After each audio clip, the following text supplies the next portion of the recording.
नमस्कार, न्यूज अड्डा विद सुमन में आप सभी का स्वागत है। इस वक्त हमारे साथ कौन है? नाम तो आपने बहुत कई बार सुना होगा। एक गरीब परिवार से कोई व्यक्ति जब निकलकर आईएएस बने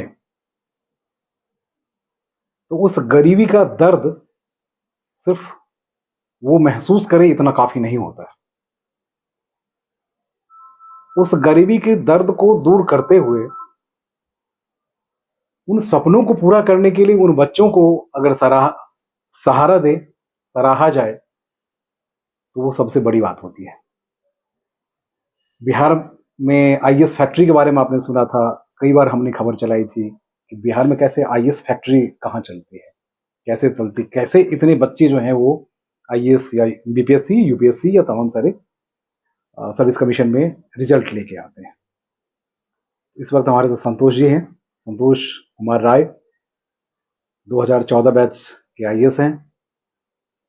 सबसे पहले आपका स्वागत है। Thank you. और वो आईएएस की फैक्ट्री है क्या, कि हम लोग चर्चाएं बहुत कई बार सुन चुके हैं। वो कॉन्सेप्ट क्या है, कैसे आप लोग उन बच्चों को या उन कैंडिडेट को प्रमोट करते हैं या फिर ट्रेनिंग देते हैं, कैसे क्या करते हैं? हाँ, देखिए, मैं ये कहना चाहूँगा कि जहाँ तक बिहार और झारखंड से आईएएस बनने की बात है, तो पहले से ही उसमें बहुत सारे लोग आईएएस बनते थे बिहार और झारखंड से। जी। और उसमें एक रीज़न आप ये भी देखेंगे कि बिहार और झारखंड में कहीं न कहीं दूसरे अपॉर्च्युनिटी का थोड़ा-सा अभाव पाया जाता है। इसीलिए लोग मुख्य रूप से नॉट ओनली सिविल सर्विसेज़ बल्कि बाकी भी गवर्नमेंट सर्विस है, उनका तैयारी करते हैं। ऑफ लेट थोड़ा-सा हमने देखा था कि हमारे यहाँ से बिहार और झारखंड से सिलेक्शन कुछ कम हो रहे थे। जी। और ख़ास के उन बच्चों का सिलेक्शन कम हो रहा था जो गाँव से बिलॉन्ग करते थे, जिनकी आर्थिक स्थिति अच्छी नहीं होती थी। उनको पता नहीं होता था कि क्या पढ़ना है, कैसे पढ़ना है, कौन-सी अच्छी पुस्तकें होती है, कहाँ से मार्गदर्शन प्राप्त करें। और वो लोग देखते था मैं कि वो बिहार और झारखंड के छोटे-छोटे जिला में ही वो लोग तैयारी करते थे और वो दिल्ली या पटना जैसी जगहों में नहीं पहुँच पाते थे। तो मैं खुद पहले दरभंगा में रह के पढ़ाई किया, वहीं से मैंने बीए पॉलिटिकल साइंस किया। आप रहने वाले सर कहाँ से हैं? रहने वाले मेरा घर बसंतपुर गाँव हुआ, समस्तीपुर डिस्ट्रिक्ट में आता है। अच्छा। तो वहाँ पे जब मैं पढ़ाई कर रहा था, तो उसी समय से मन था कि मैं सिविल सर्विसेज़ की तैयारी करूँ। लेकिन किसी कारणवश मैं देखा कि वहाँ पे भी लोग तैयारी करते थे, लेकिन वहाँ सिलेक्शन नहीं होता था। बिल्कुल। तो जब मेरा गवर्नमेंट जॉब में दूसरे ही कोई छोटी नौकरी में सिलेक्शन हो गया और जब मैं दिल्ली आया, जी। तो फिर मैंने देखा कि वहाँ पे जो लोग बुक्स पढ़ रहे हैं या जो भी स्टडी मटेरियल्स है दरभंगा में, मैंने देखा दिल्ली में आके कि वहाँ पे टोटली अलग होता है स्टडी मटेरियल। टोटली अलग मतलब क्या, वो मतलब पढ़ने लायक नहीं, या से जो पढ़ रहे हैं वो उतना रिलेवेंट नहीं है। अच्छा। जैसे यूपीएससी में जिस लेवल के क्वेश्चंस पूछे जाते हैं, उसमें कौन-सी हमारे स्टैंडर्ड टेक्स्ट बुक है जिनसे पढ़ के हमें सफलता मिलेगी, उस तरह का मैंने देखा उसमें बहुत डिफरेंस है। तब मुझे पता चला कि आखिर जो छोटे-छोटे शहरों में लोग रहते हैं, जिलों में रहते हैं, उनका सिलेक्शन क्यों नहीं हो पाया। तो जब मेरा खुद का सिलेक्शन हो गया, जब मैं आईएएस बन गया 2014 बैच में और 2013 का एग्ज़ाम था, तो उस समय हमारे बैच में बहुत सारे हमारे बैचमेट थे जो कि बिहार और झारखंड से बिलॉन्ग करते थे और सभी लोग कहीं न कहीं इस कॉमन जो दुःख है, दर्द है, उसको साझा करते थे कि कैसे हम अपने समाज के लिए, उन बच्चों के लिए जिनमें टैलेंट है, लेकिन किसी न किसी अभाव के कारण वो यहाँ तक नहीं पहुँच पाते हैं, उनके लिए हम कुछ प्रयास करें। तो ये हम लोग के मन में उसी समय ट्रेनिंग के दौरान हम लोग आपस में डिस्कस करते थे अपने स्टेट के बारे में, अपनी सोसाइटी के बारे में और कैसे हम सभी लोग जिस परिवेश से आए हैं, तो और भी बहुत सारे बच्चे हैं जो टैलेंटेड हैं, उनको कैसे हम सपोर्ट करें। तो ये डिस्कशन हम लोग का हमेशा चलता रहता था। अच्छा। तो सर उससे पहले एक बीच में आपको जी। सबसे पहले आपका सिलेक्शन किस पोस्ट के लिए हुआ था? जब आप चर्चा मैं इसलिए छेड़ रहा हूँ कि खासकर बिहार के जो बच्चे हैं जो गांव में रहते हैं, सर जहाँ से आए हैं वो संतोष जी, वो एक गांव ही है और इनके बैकग्राउंड को जानेंगे तो बहुत मध्यम वर्गीय कहें या निम्न वर्गीय कहें, किस वर्ग? आप जो कहेंगे, मेरे पिताजी किसान हैं और 3-4 बीघे की जो खेती होती है, उस खेती में इतना ही है कि हमें जो खाना-पीना हम लोग का चलता है और मुझे वो भी दिन याद है कि मेरे पिताजी के पास इतने पैसे नहीं थे कि दरभंगा में एक रूम रह के मैं इंटर की पढ़ाई कर सकूँ और एक समय ऐसा आया कि मैं पैसे की कमी के कारण अपना जितना भी किताब वगैरह था, बुक्स थे, दरभंगा से मैं रूम खाली करके और मैं गांव में आ गया, और इंटर का जो मैंने एग्जाम दिया वो गांव में रह के पढ़ के मैंने दिया। किराया दे नहीं पाया? किराया देने के लिए पैसे नहीं होते थे, इस लेवल का गरीबी हम लोग के गांव में था। तो ये सब चीजें तो थी, इसीलिए हम लोगों का जो दर्द उन लोगों के जैसे बच्चों के लिए एक बहुत बीच में ज्यादा डिस्टर्ब था। करूंगा कि जब कमरा छोड़े होंगे, अजीब सा लगा, मतलब डर या दर्द हुआ कि हमारे पेरेंट्स के पास पैसा नहीं है। हाँ, सपना क्या उसी वक्त था कि कुछ न कुछ कर देंगे? नहीं, वो सपना तो होता ही था, क्योंकि जब पिताजी से डिस्कशन होता रहता था कि हमारे लोग के गांव में उस समय रोड भी नहीं होता था, बिजली भी नहीं होता था, और कहीं से आप देखें कोई पॉजिटिव वातावरण नहीं दिखाई देता था। गरीबी है, लोग भूखे हैं, किसी के पास कोई पता नहीं है कि क्या करना चाहिए नहीं करना चाहिए। तो जब भी मैं पिताजी से इस तरह का डिस्कशन होता था तो वो भी मुझे यही सजेस्ट करते थे कि आईएएस बनने से जो कलेक्टर होता है वो एक जिला के लिए कुछ भी कर सकता था। ये माइंड में था मेरा कि आदमी कलेक्टर बन के एक जिला के डेवलपमेंट के लिए कुछ भी कर सकता था। ये कहीं ना कहीं मन में था।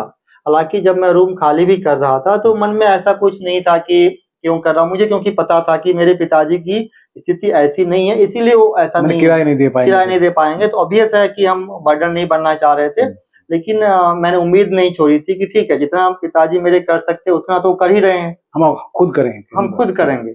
और तब क्या हुआ, फिर इंटर में भी मेरा रिजल्ट अच्छा आ गया, अराउंड 67% आए थे, मार्क्स आ गए थे गांव में पढ़ के ही। तो फिर गांव के लोगों ने बोला कि नहीं, ये लड़का पढ़ने में अच्छा है, इसको और मदद किया जाए। तो मुझे वो दिन याद है कि फिर मेरे पिताजी क्या करते, उन्होंने, उनके एक मित्र थे मेरे गांव के जो डॉक्टर हैं, तो उनसे उन्होंने रिक्वेस्ट किया कुछ कर्जा देने के लिए कि कुछ कर दे दीजिए। हाँ, तो उन्होंने 1 साल तक, मुझे याद है, 500 रुपया महीना वो मुझे लोन पे देते थे। ग्रेजुएशन करने के लिए? हाँ, ग्रेजुएशन करने के लिए। और उसी समय मैं ग्रेजुएशन भी करने लगा और जनरल कंपटीशन की तैयारी भी करने लगा। ये कौन सा होगा? ये अराउंड 98 की बात है। 98 की बात है। तो उसी समय लेकिन हमारे गांव के और भी हमारे सीनियर्स लोग वहाँ पे तैयारी करते थे। तो धीरे धीरे क्या हुआ, मैंने होम ट्यूशन पढ़ाना शुरू कर दिया। अच्छा, घर घर जाके जो 2-3 घंटा 6-7 के बच्चों को पढ़ाते थे, और उसमें मुझे 500-600 रुपया मिल जाता था। तो जब वो बराबर हो गया, खर्च कुछ भी नहीं होता था, वैसे ही 700-800 रुपया खर्च होता था। वहीं पे छोटे से रूम में रहते थे, खुद से खाना बनाते थे। तो उससे ये हो गया कि अब मैं सेल्फ डिपेंड हो गया। अब लोन लेना भी पिता जो हमारे उनके मित्र देते थे वो भी बंद हो गया, और मैं अपने लेवल पे पढ़ाई कर सकता था। और फिर धीरे धीरे मैंने क्या किया कि होम ट्यूशन 2-3 और बढ़ गया, दरभंगा में ही। तो 2-3 हजार महीना होने लगा। तो फिर मैं अपने छोटे भाई को भी अपने पास बुला लिया कि तुम भी यहाँ अच्छे से पढ़ाई करो। तो इस तरह से हम लोग का समय गुजरा था। मेरे पास शब्द की कमी पड़ रही है, इसलिए कहते हैं कि आईएएस बनना कितना मुश्किल रहता है, संघर्ष कितना, क्योंकि आप में अगर जीवटता है तो पहले आप उस जगह पढ़ नहीं पाते, फिर घर पे आते हैं, फिर गांव आते हैं, फिर अपनी पढ़ाई करते हैं, फिर उसको ट्यूशन पढ़ते हैं, फिर उसको पढ़ाते हैं, फिर इसमें लंबा वक्त लग गया ग्रेजुएशन कंप्लीट करने में। बिहार में अगर ग्रेजुएशन की होंगे तो हाँ, क्योंकि हमारे समय में मिथिला यूनिवर्सिटी से मैंने किया था तो वहाँ 5 साल लगता था। 5 साल ग्रेजुएशन जो 3 साल लगना चाहिए, 5 साल लगता था। और लेकिन हम लोगों ने उसका उस समय का फायदा उठाते थे, जनरल कंपटीशन का तैयारी करते थे। तो हुआ ये कि जिस साल 2004 में मैंने एग्जाम दे दिया ग्रेजुएशन का, और उससे पहले चूंकि एलडीसी का एग्जाम एसएससी लेती थी, स्टाफ सिलेक्शन कमीशन, उस समय ग्रेजुएशन हुआ नहीं था, तो 12th लेवल का एलडीसी का एग्जाम होता था, वो एग्जाम की मैं तैयारी करता था। अच्छा, दरभंगा में रह के उसमें टाइपिंग टेस्ट भी होता था, प्री होता था, मेंस होता था उसका भी। तो वो एक साथ ही क्या हो गया कि जैसे मेरे यूनिवर्सिटी का रिजल्ट आया, उससे पहले ही मेरा एसएससी का फाइनल रिजल्ट आ गया कि एलडीसी में मैं सिलेक्ट हो गया। ग्रेट। तो ये हो गया कि मुझे गवर्नमेंट जॉब मिल गया 2004 में। तो 2004 से लेके 2014 में मैं आईएएस ज्वाइन किया, तो 10 साल मैंने अलग अलग विभागों में गवर्नमेंट में ही जॉब किया। मुझे याद है कि यूपीएससी इससे पहले भी आप एक बार निकाले थे। जी। मित्रों, मैं बताऊं कि वो घटना इसलिए मुझे याद है उज्जैन में कि हमारे उस इलाके के सांसद जो हैं महेश्वर हजारी हुआ करते थे, और हम वहीं बैठे थे, और संतोष भाई मिठाई लेके आए थे, जो खासकर उस शहर नहीं कहिए उसको, समस्तीपुर बहुत बड़ा सिटी तो नहीं है, और क्योंकि हम लोग गांव से बिलोंग करते हैं तो हमें पता होता है कि एक आईएएस, एक क्लर्क अपने आसपास के लिए एक एग्जाम्पल सेट करते हैं। तो संतोष भाई क्लर्क बनने के बाद, मतलब क्लर्क जब यहाँ बन गए तो फिर तो शादी का भी प्रेशर होगा नहीं, शादी कर लीजिए, क्योंकि अपने यहाँ बिहार में तो सबसे बड़ा प्रेशर तो ये है, सामाजिक प्रेशर नहीं, कमाए लग लीजिए आप ब्याह कर लीजिए। जी। शादी भी हुई होगी उसके बाद कि हाँ, शादी मेरी जल्दी हो गई थी, 2008 में मेरी शादी हो गई थी। फिर तो फिर उसमें फिर परिश्रम करना तो मुश्किल होता है कि शादी नहीं, लेकिन मैं मतलब इसको अच्छा मानता हूँ कि मेरी शादी हो गई थी 2008 में। 2009 में मेरी डॉटर भी हुई थी। अच्छा। पर मैंने ये जो हमारे सिविल सर्विसेज करना था या आगे हमें बढ़ते जाना था, उस गोल को मैंने कभी पीछे नहीं छोड़ा। अच्छा। और परिवार की जिम्मेदारी निभाते हुए, गवर्नमेंट जॉब करते हुए भी साथ में मैंने सिविल सर्विसेज की तैयारी मैंने जारी रखी, और इसी का नतीजा है कि उसमें सफलता मिला। और मैरिज के पॉइंट ऑफ व्यू से ये होगा कि एक स्टेबिलिटी भी आ जाती है लाइफ में, और आपको घर का बना खाना पीना सब कुछ मिलता रहता है, घर की तरफ से सपोर्ट मिलता है आपको। तो कहीं ना कहीं मैं इसको हर चीज को पॉजिटिवली लेता था, और इसी का परिणाम है कि इतनी जिम्मेदारी होते हुए भी हम यहाँ तक पहुंच पाए हैं। संतोष भाई, एक जिक्र इसलिए करूंगा कि देखिए हम उसी बैकग्राउंड से आते हैं, तो हमें पता है कि अगर आपने कमाई शुरू की तो घर भी चलाना है, यानी बिहार में भी जो बसंतपुर गांव है, पिताजी के लिए, माताजी के लिए, क्योंकि आप कमाई का ऐसे एक ही स्रोत होंगे, तो वो मैनेज करना क्यों मुश्किल हो जाता है, नहीं कैसे फिर वहां भी जान देना है। हम बिहारियों में जो सबसे बड़ी वो तो मैंने मुश्किल तो होता है, लेकिन लकीली मेरे जो भी सभी परिवार के सदस्य, माता पिताजी हो, वाइफ हो, बच्चे हो, या मेरा छोटा भाई हो, तो उसमें सब लोग समझते थे एक दूसरे की कंडीशन को क्या है। तो उनको ही पता होता था कि मेरी सैलरी कितनी है, कितना मैं कर सकता हूँ, नहीं कर सकता हूँ। तो आज एज सच मेरे परिवार में कोई ऐसा डिमांडिंग नहीं है, सभी एक दूसरे को समझते हैं। तो उससे क्या हो जाता है, काम आसान हो जाता है। और मुझे याद है कि जब तक मेरे छोटे भाई को भी गवर्नमेंट जॉब नहीं लगी थी, तब तक फिर मैं उसको सपोर्ट करता था उस समय। लेकिन लकीली फिर वो भी मेरे रास्ते पे चल के वो भी उसको गवर्नमेंट जॉब हो गया, और आज भी हालांकि वो सिविल सर्विसेज की तैयारी कर ही रहा है, अभी भी कर रहा है, गवर्नमेंट जॉब करते वो भी कर रहा है। यानी अब सोचिए, तो मैं आपको वो बताना चाहता हूँ कि 2014 में जब हमारा सिलेक्शन हो गया, और फिर हम लोग यहाँ पे दिल्ली में सारे बैचमेट थे, ट्रेनिंग के दौरान थे। उस समय जो हम लोग का कॉन्सेप्ट चल रहा था कैसे हेल्प करें, उसी समय हम लोग आए, हमारे बिहार के रहने वाले एक सीनियर आईएएस अधिकारी हैं, बीके प्रसाद सर हैं, जो 83 बैच के हैं, तमिलनाडु काडर के हैं। तो उन्हीं के, वो भी इस तरह की चीज चाहते थे, सभी ऑफिसर को बहुत एनकरेज करते थे कि आप आगे बढ़िए। और सर्विस में आने के बाद भी बहुत सारी समस्याएं होती है, चैलेंजेस होता है, तो कैसे उनको दूर करना है, कैसे एक दूसरे का सपोर्ट करना है। तो 2-3 मुद्दे थे। एक तो कैसे आपस में एक दूसरे को हेल्प करे, सपोर्ट करे। दूसरा, जहां से हम बिलोंग करते हैं, बिहार और झारखंड से, वहां के लोगों को कैसे मदद करे, खास के जो गरीब हैं, दिल्ली नहीं आ सकते, वो कैसे आईएएस की तैयारी करे, उनका ड्रीम का डेथ नहीं होना चाहिए। तो ये जिम्मेदारी सब लेते हुए हम लोगों ने एक संगठन बनाया। अच्छा। उस संगठन का 2 था मोटो। एक तो उसमें सारे सिविल सर्विसेज ही हैं, सारे के सारे सिविल सर्वेंट्स हैं, कोई उसमें प्राइवेट लोग नहीं है, सारे आईएएस, आईपीएस, आईआरएस जितने भी अधिकारी होते हैं वो सभी हैं। और दूसरा उसका क्या है, ये सारा इनिशिएटिव फ्री ऑफ कॉस्ट है। तो ये 2 मेन मोटो को रख के कि कैसे हम अपने सोसाइटी को, ये 2014 में ही आप लोगों ने शुरू किया? 2014 से हमने बात करके शुरू कर दिया, कैसे हम अपने सोसाइटी को वापस देना है, कुछ उनके लिए करना है। तो इस मुद्दे को लेके हम लोगों ने वो शुरुआत किया 2014 में ही, और एक संगठन बनाया जिसका नाम है national association of civil servants Bihar and Jharkhand, NACS। उसको लोग नैक्स भी बोलते हैं शॉर्ट फॉर्म में। और सर को मैं क्योंकि उसे आईएएस फैक्ट्री भी कहते हैं, यूपीएससी निकालने वाले आईएएस फैक्ट्री इसलिए कहते हैं कि हम बिहारी जो आईएएस नहीं बन पाए, गवर्नमेंट जॉब में नहीं जा पाए, फैक्ट्री की तरफ मूव करते हैं। तो सर कंटिन्यू कीजिए। तो उसमें हम लोग कई सारे इनिशिएटिव चलाते हैं।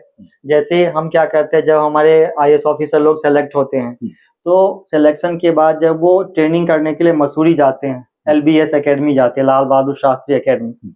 उससे पहले दिल्ली में हमारे जितने भी सीनियर ऑफिसर हैं, वो सब क्या करते हैं, उनका वेलकम करते हैं जो इस बार सेलेक्ट हुए हैं, और फिर वो मसूरी में जाते हैं।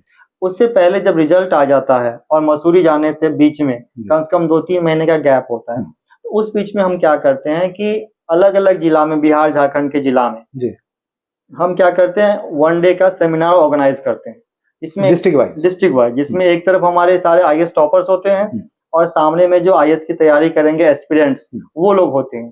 तो इसका मैंने देखा कि बहुत बड़ा रिस्पॉन्स मिलता है और करीब एक जगह पे मैंने देखा 2000-3000 बच्चे समस्तीपुर, दरभंगा, गोपालगंज ऐसे जगहों में वो लोग सुनने के लिए आते हैं और उसी कमी को हम दूर करना चाहते हैं। जैसे हम लोग जब आईएएस बने, आईएएस से बनने से पहले हम लोग किसी आईएएस से मिल नहीं पाए।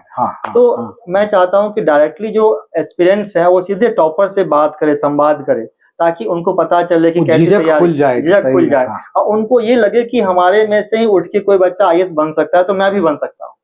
तो वो चीज जरूरी है, कॉन्फिडेंस आना। तो उस कॉन्फिडेंस के लिए हम लोग 1 डे सेमिनार करते हैं। अच्छा। और जिस साल शुभम ने टॉप किया था उस साल हमारे पास इतने सारे टॉपर्स थे, शुभम कुमार था, उसके बाद प्रवीण कुमार, सत्यम गांधी, उत्कर्ष, सारे टॉपर्स मिलके लोगों को मोटिवेट करते थे और बहुत ही अच्छा रहा था। और इसी का नतीजा आप देखेंगे कि पहले 20-20 साल में टॉपर्स आते थे, अभी 1-2 साल में ही टॉपर्स लगातार रिपीट हो। शुभम के टाइम में फर्स्ट रैंक भी था, उसके बाद 7th रैंक भी था, 10th रैंक भी था, 4th रैंक भी था और इस बार भी जो है फर्स्ट और सेकंड रैंक दोनों बिहार से। और उसके अलावा हम क्या करते हैं, 200 बच्चों को हम टेस्ट लेके सेलेक्ट करते हैं। अच्छा, ऑल इंडिया रैंक पे?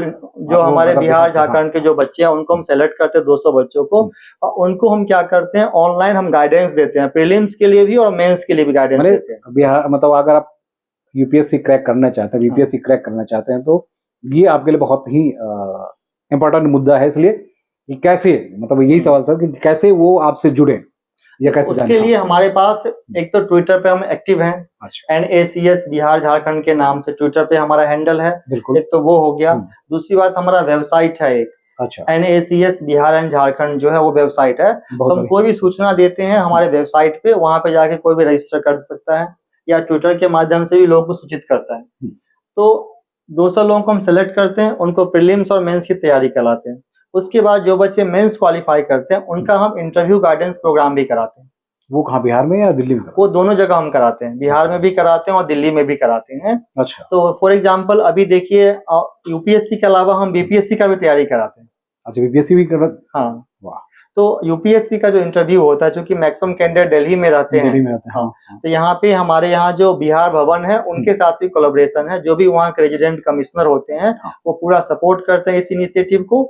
और बिहार निवास में ही हम लोग के सारे सीनियर ऑफिसर जो भी हैं या अभी जो सर्विस में हमारे जैसे लोग हैं, वो लोग अपना समय निकाल के छुट्टी के दिनों में सैटरडे या संडे को जाके वहाँ पे लोगों का मार्गदर्शन करते हैं जो बच्चे इंटरव्यू देना चाहते हैं। अच्छा। उससे काफी अच्छा सिलेक्शन देखने को मिलता है। सर, फंड की भी जरूरत पड़ती होगी, इतने बच्चों को एक सेमिनार करना और ये तमाम सारी चीजें कलेक्ट करना, क्योंकि फंड की भी जरूरत होगी, तो फिर अब क्या आप लोग खुद ही करते हैं या कैसे करते हैं?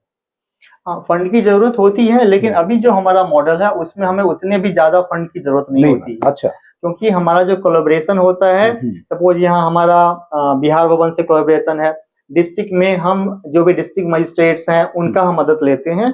और चूंकि हमारा जो मोटो है कि कैसे हम यंग टैलेंट को मोटिवेट करें, तो ये कहीं ना कहीं उन सभी की जिम्मेदारी में है। तो हम कोशिश करते हैं कि इन सारे चैनल्स का यूज करें। अच्छा। और ताकि हमें कम से कम पैसे का खर्चा हो। जैसे कोई भी गवर्नमेंट का फैसिलिटी होता है, कोई कम्युनिटी सेंटर होता है, कोई टाउन हॉल होता है, उनको हम रिक्वेस्ट करके फ्री ऑफ कॉस्ट हम लेते हैं, क्योंकि इसमें किसी का पर्सनल मोटो नहीं है, वहीं के बच्चों को गाइड करना होता है। वो हम लोगों को एडमिनिस्ट्रेशन के तहत से अरेंज हो जाता है।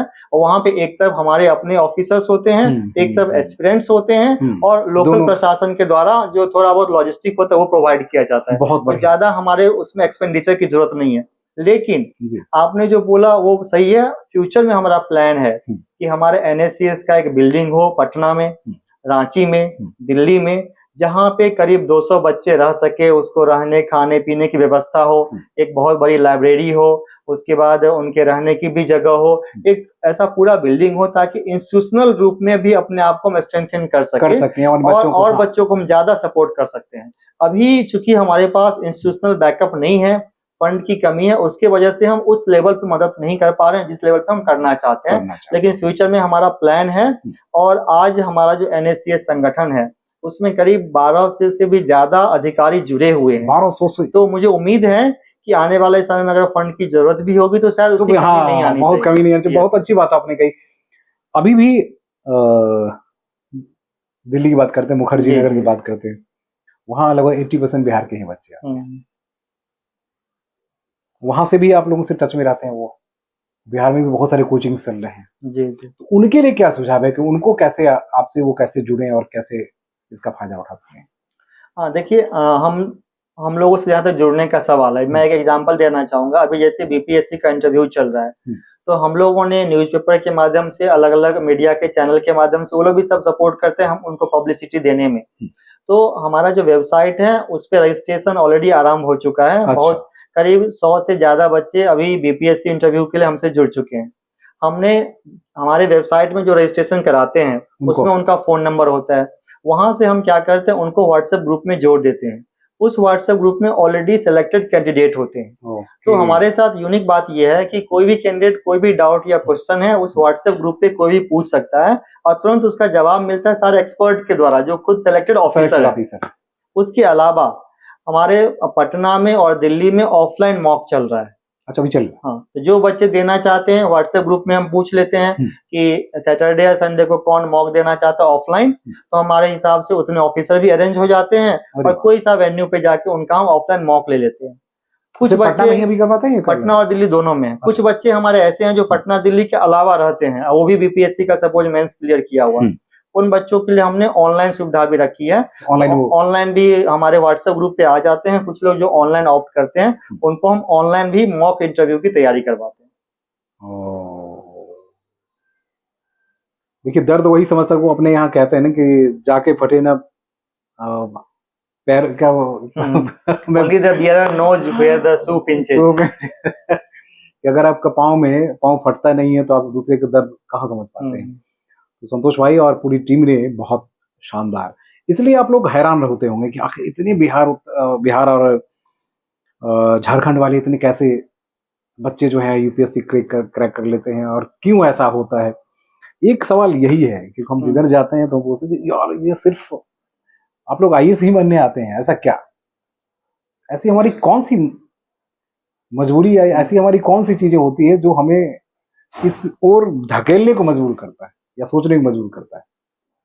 नहीं, जैसा मैंने आपको पहले ही बताया कि हमारे यहाँ पे ऑप्शंस बहुत लिमिटेड होते हैं और चूंकि इंडस्ट्रियलाइजेशन अभी तक नहीं हो पाया है, गरीबी है, तो आई थिंक एकमात्र ऑप्शन बचता है वो है गवर्नमेंट जॉब्स है। और गवर्नमेंट जॉब्स में ऐसा नहीं है कि सिर्फ सिविल सर्विसेज है, आप देखेंगे कि दूसरी भी नौकरियां एसएससी हो, रेलवे जो, उससे में भी है। तो कहीं ना कहीं यूपीएससी जो है वहाँ के बच्चों के लिए एक बहुत ही सुनहरा अवसर देता है कि उसमें ज्वाइन करे, अपना एक करियर बनाए और समाज की सेवा के लिए अपने आप को योगदान दे सकते हैं। तो ये रीजन है कि वहाँ से के पास वहाँ के जो बच्चे हैं सिविल सर्विस में ज्यादा सिलेक्ट होके आ रहे हैं। दोस्तों, अगर आपके पास कोई सवाल हो तो फिर हम संतोष जी को डिस्टर्ब करते रहेंगे। और संतोष जी, सबसे इंटरेस्टिंग बात यह है कि रिजल्ट आने से लेके तमाम सारे जितने मसले हैं उन मसलों पे आइए सीधे। अभी भी बहुत सारे हमारे साथ यहीं बैठे हुए हैं जो यूपीएससी क्रैक कर चुके हैं, बिहार से ही हैं, अलग अलग प्रदेशों में अलग अलग कैडर उनको मिल चुका है जिनसे हम अब चर्चा करेंगे। संतोष भाई, कैसी खुशी मिलती है जब इन बच्चों को आप सक्सेस होते हुए देखते हैं? नहीं, बहुत अच्छा लगता है कि हम देखते हैं कि हमारे जैसे, हमारे परिवेश के जैसे लड़के लोग, सभी लोग आगे आ रहे हैं, मेहनत कर रहे हैं और उनको सफलता मिल रही है, तो ये देख के बहुत अच्छा लगता है। और सक्सेस के बियॉन्ड भी हम लोग की जो पूरी टीम है एनएससीएस की, इसमें जैसे मैंने बताया कि 1200 से ज्यादा अधिकारी हैं, उसमें प्रोबेशनर से लेके सेक्रेटरी गवर्नमेंट ऑफ इंडिया उस लेवल के अधिकारी हैं और हर एक सर्विसेज के हैं और भारत में दुनिया के हर एक कोने में पोस्टेड हैं। तो अभी हमें ये भी रियलाइज हुआ कि एग्जाम क्रैक करना एक अलग चीज है, लेकिन अब जब सर्विस में आते हैं उसके बाद भी कई तरह की चुनौतियां होती है। हमें एक दूसरे के सपोर्ट की जरूरत पड़ती है और खास के हमारे जैसे लोग जो ग्रामीण परिवेश से आते हैं, तो आप देखेंगे सोसाइटी का भी प्रेशर होता है, तो आपको तमाम चीजों के लिए फोन कॉल्स आते हैं, मदद के लिए आते हैं। तो वैसे जगहों में हम ये बहुत जरूरी है कि हमारे पास ऑफिसर्स का एक नेटवर्क हो और जो जरूरत के समय में एक दूसरे को मदद कर सके। इतना ही नहीं, सर्विस में भी बहुत सारे चैलेंजेस होते हैं, बिल्कुल, तो उसमें भी सीनियर्स के गाइडेंस का बहुत रोल होता है। तो इसीलिए मैं मानता हूं कि जो एनएसीएस एक ऐसा मंच है, ऐसा प्लेटफॉर्म है, इसमें जूनियर से लेके सीनियर सारे अधिकारी हैं, कुछ रिटायर्ड अधिकारी भी हैं। तो उससे क्या हो रहा है कि ऑफिसर्स को अभी किसी भी तरह की ग्रूम करने में कोई दिक्कत नहीं हो रहा। उनका जो आफ्टर सर्विस जो एक ट्रेनिंग होता है, ग्रूमिंग होता है, मेंटरिंग होता है, वो कंटिन्यू चल रहा है। तो इसमें जो मैं कहूंगा कि ये कोई एक व्यक्ति का इनिशिएटिव नहीं है। इसमें मैं बताया कि हमारे जो 1200 अधिकारी हैं, किसी एक का मैं नाम नहीं ले सकता हूँ, सिर्फ एक का ही मैंने नाम लिया, जो हमारे प्रेसिडेंट है बीके प्रसाद सर है। बाकी सारे लोग मिलके एक टीम की तरह और निस्वार्थ भावना से, और एकमात्र भावना है कि कैसे हम अपने समाज को कुछ वापस दे सके, इस भावना से काम कर रहे हैं। यही रीजन है कि ये संगठन जो है दिन दुगुना रात चौगुना बढ़ता जा रहा है और हजारों हजार लोगों को मदद कर पा रहा है। हजारों हजार के, मैं लाखों की संख्या में, क्योंकि बिहार में 14 करोड़, और जो बच्चा 10th करता है उसके बाद सोचता है कि हम सिर्फ सीधे सीधे यूपीएससी ही निकालें, बीपीएससी ही निकालें। दोस्त, कहने और समझने की सिर्फ चीज ये है कि आपके दर्द को इन्होंने समझा है, आपके दर्द को हम भी समझ सकते हैं और समझते हैं। अगर आपको आईएएस बनना है, यूपीएससी क्रैक करना है, बीपीएससी क्रैक करना है, तो आसान बहुत कुछ नहीं है। एक संतोष भाई चर्चा होती है कि सबसे पहले आपकी इच्छा शक्ति होनी चाहिए। अगर इच्छा शक्ति आप में है तो आप बहुत कुछ कर सकते हैं, बहुत कुछ बदल सकते हैं। इन्होंने बदल के दिखाया। 1200 ऑफिसर एक साथ। आप किसी कोचिंग इंस्टीट्यूट में जाते हैं ना, तो जैसे 1.5 लाख और 2 लाख, तो हम जैसे जो middle class, lower middle class के लोग, जैसे संतोष भाई ने कहा कि भाई वो किराए वाला जो घर था उसको खाली करके गांव चले आए, तो ऐसे कई बच्चे हैं जिनके पास किराए के लिए पैसे नहीं है, लेकिन उनके पास सपना है। सपना है तो सपना के लिए संतोष भाई हैं और इनकी पूरी टीम है। तो उन बच्चों से यही गुजारिश है कि आप जुड़िए, आप समझिए, आपको जहां जरूरत हो तो वेबसाइट पे सीधे सीधे जाइए, और अगर जरूरत हो तो मेरे भी न्यूज अड्डा पे कमेंट कीजिए, मैं आपको उस वेबसाइट के और भी सारे डिटेल्स दे दूंगा। और मैं दिल्ली के कई हिस्से में जाऊंगा, वहां भी कोशिश करूंगा कि बिहार के जो बच्चे हैं जो यहाँ भटक रहे हैं, बाद में कुछ मिलता नहीं है, पिताजी की जमीनें बेचकर यहाँ आते हैं, उसके बाद फिर कुछ और करने को मजबूर हो जाते हैं। तो संतोष भाई को बहुत बहुत शुक्रिया। संतोष भाई बहुत शुक्रिया। और इस पुण्य कार्य के लिए नेता नेता नहीं बनाता है, अधिकारी अधिकारी नहीं बनाता है, लेकिन एक सोच अधिकारी। अच्छा, एक और सवाल मेरा रह गया, इस साल कितने बच्चे, कितने युवक जो है सिलेक्टेड हुए और लगातार कितने हो चुके हैं, आपको जानना बहुत जरूरी है अभी तक। नहीं, मैं बता रहा हूँ कि 2014 से हम लोगों का ये प्रयास रहा है। और हर एक साल कम से कम 30-35 बच्चे जो है हमारे इस इनिशिएटिव से सेलेक्ट हो रहे हैं। 30-35 बच्चे हो रहे हैं, तो कम से कम 9 साल तो होगा, 8-9 साल होंगे हर साल जो है। हर साल इस बार आपने लगभग 64-65 बच्चों को, जितने हुए सिलेक्टेड हुए, सबको लाया, सबको बुलाया भी था, जी, है ना। और सोच सकते हैं भैया कि एक छोटा सा प्रयास, एक छोटी सी सोच, खुद ही आईएएस नहीं बने, बल्कि पूरी फैक्ट्री को इन्होंने, इन लोगों ने चला दी। 1200 ऑफिसर हैं। तो आपको जहां भी प्रेरणा की जरूरत है, यहाँ आइए, मिलिए, जुलिए। और इनका दरवाजा सिर्फ मेरे लिए, पत्रकार के लिए नहीं खुला हुआ है, सबके लिए खुला हुआ है। जो आता है आसानी से मिल जाता है, और जो आता है सीधे सीधे से पूछ लेता है। अभी दिल्ली यूटी कैडर में बाबा के नाम से फेमस है, सिर्फ इसलिए नहीं, आम जन के लिए, हमारे आपके लिए, वैसे बच्चों के लिए जो सपना लेके आया है, वो आराम से आए और अपने सपना को साकार कर सके। फिर हम बाबा के साथ मिलते रहेंगे और इनके अलग अलग स्वरूप को बताते रहेंगे। नमस्कार।